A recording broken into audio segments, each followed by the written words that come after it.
ಎಲ್ರಿಗೂ ನಮಸ್ಕಾರ. ನಾನು ಚೆನ್ನಾಗಿದ್ದೀನಿ, ನೀವೆಲ್ಲರೂ ಚೆನ್ನಾಗಿದ್ದೀರಾ ಅಂತ ತಿಳ್ಕೊಂಡಿದ್ದೀನಿ. ಯಾರೆಲ್ಲ ನನ್ನ ಚಾನಲ್ ನೋಡ್ತಿದ್ದೀರಾ ದಯವಿಟ್ಟು ಸಬ್ಸ್ಕ್ರೈಬ್ ಮಾಡಿ, ಒಂದು ಲೈಕ್ ಕೊಡಿ. ಬನ್ನಿ ಇವತ್ತಿನ ವಿಡಿಯೋ ಸ್ಟಾರ್ಟ್ ಮಾಡೋಣ. ನಾನು ಕ್ಯಾರೆಟ್ ಜ್ಯೂಸ್ ಮಾಡೋದ್ರ ಬಗ್ಗೆ ತಿಳಿಸ್ತಾ ಇದ್ದೀನಿ. ಈಗ ಕ್ಯಾರೆಟ್ ಜ್ಯೂಸ್ ಮಾಡೋದಕ್ಕೆ ಏನೇನು ಬೇಕು ಅಂತ ನೋಡೋಣ ಬನ್ನಿ. ನಾನು ನೋಡಿ 3 ಕ್ಯಾರೆಟ್ ತೊಗೊಂಡಿದ್ದೀನಿ, 1 ಇಂಚು ಶುಂಠಿ ತೊಗೊಂಡಿದ್ದೀನಿ, ಒಂದು ಅರ್ಧ ಕಪ್ಪು ಬೆಲ್ಲ ತೊಗೊಂಡಿದ್ದೀನಿ. ಕ್ಯಾರೆಟ್ನ ಈ ಥರ ತೆಳುವಾಗಿ ಎರ್ಕೋಬೇಕು, ದಪ್ಪ ಥರ ಎರಿಬಾರ್ದು. ದಪ್ಪನಾಗಿ ಯಾಕೆ ಎರ್ಕೋಬಾರ್ದು ಅಂದರೆ ಸಿಪ್ಪೆಯಲ್ಲಿ ಪೋಷಕಾಂಶ ಇರುತ್ತೆ ಅಂತ ಹೇಳ್ತಾರೆ. ಅದಕ್ಕೋಸ್ಕರ ನಾವು ದಪ್ಪನಾಗಿ ಎರಿಬಾರ್ದು, ಸ್ವಲ್ಪ ಚಾಕುನಲ್ಲಿ ಸ್ವಲ್ಪ ಎರ್ಕೊಂಡ್ರೆ ಸಾಕು. ಶುಂಠಿನೂ ಅಷ್ಟೇ ಸಿಪ್ಪೆ ಎಲ್ಲ ತೆಗೆದು ರೆಡಿ ಮಾಡಿ ಇಡ್ತಿದ್ದೀನಿ. ಕ್ಯಾರೆಟು ಮಣ್ಣಿನ ಅಡಿಯಲ್ಲಿ ಬೆಳೆಯೋದ್ರಿಂದ ಅದರಲ್ಲಿ ಮಣ್ಣಿನ ಅಂಶ ಇರುತ್ತೆ ಅನ್ನೋದಕ್ಕೋಸ್ಕರನೇ ನಾವು ಈ ಥರ ತೆಳುವಾಗಿ ಎರ್ಕೋಬೇಕು. ಕ್ಯಾರೆಟನ್ನ ನೀವು ಸಣ್ಣದಾಗಿ ಕಟ್ ಮಾಡಿನೂ ಹಾಕೋಬೋದು, ಇಲ್ಲ ಈ ಥರ ತುರ್ಕೊಂಡಾದ್ರೂ ಹಾಕೋಬೋದು.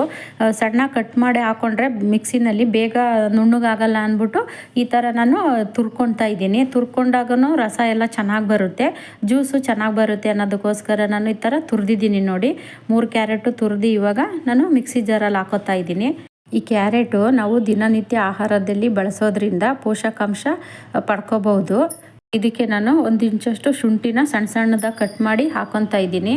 ಸ್ವಲ್ಪ ಬೆಲ್ಲನೂ ಸೇರಿಸ್ತಾ ಇದ್ದೀನಿ. ಶುಂಠಿ ನಾವು ಏನಕ್ಕೆ ಹಾಕೊತೀವಿ ಅಂದರೆ ಜ್ಯೂಸ್ ಕುಡಿಬೇಕಾದ್ರೆ ಏನಾದರೂ ಶೀತ ಈ ಥರ ಆದರೆ ಶುಂಠಿ ಹಾಕ್ಕೊಂಡ್ರೆ ಶೀತ ಎಲ್ಲ ಕಡಿಮೆ ಆಗುತ್ತೆ ಅನ್ನೋದಕ್ಕೋಸ್ಕರನೇ ಶುಂಠಿ ಹಾಕ್ಕೊಳ್ಳೋದು. ನೋಡಿ ಇವಾಗ ನಾನು ಗ್ರೈಂಡ್ ಮಾಡಿ ತಂದಿದ್ದೀನಿ. ನುಣ್ಣಗೆ ಪೇಸ್ಟ್ ಮಾಡ್ಕೋಬೇಕು. ನಾವು ಪೇಸ್ಟ್ ಮಾಡ್ಕೊಂಡು ತಂದು ಹಾಗೇನೂ ಕುಡಿಬೋದು, ಇಲ್ಲ ಅಂದರೆ ನೀವು ಸೋಸ್ಕೋಬೋದು. ಒಂದು ಜಲ್ಡಿನಲ್ಲಿ ಸೋಸ್ಕೊಂಡು ಸಹ ಕುಡಿಬೋದು.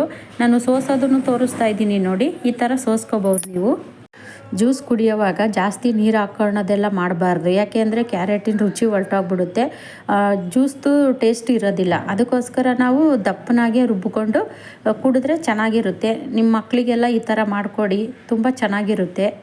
ನೋಡಿ ಒಂದು ಸತಿ ರುಬ್ಬಿರೋದನ್ನು ನಾವು ಜಲ್ಡೆ ಮಾಡಿ ಮತ್ತೆ ನಾನು ಅದನ್ನು ಸಪ್ರೇಟ್ ಎತ್ತಿಡ್ತಿದ್ದೀನಿ.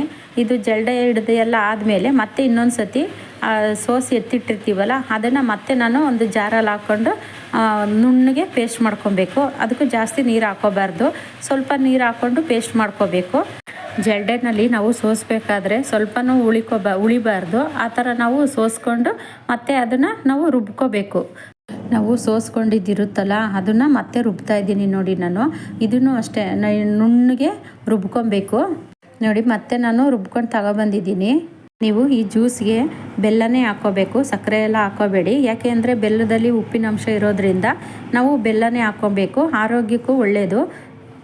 ಯಾವುದೇ ಥರ ಆರ್ಟಿಫಿಷಿಯಲ್ ಕಲರ್ ಇಲ್ದಲೇ ನ್ಯಾಚುರಲ್ ಆಗಿ ನೋಡಿ ಎಷ್ಟು ಚೆನ್ನಾಗಿದೆ.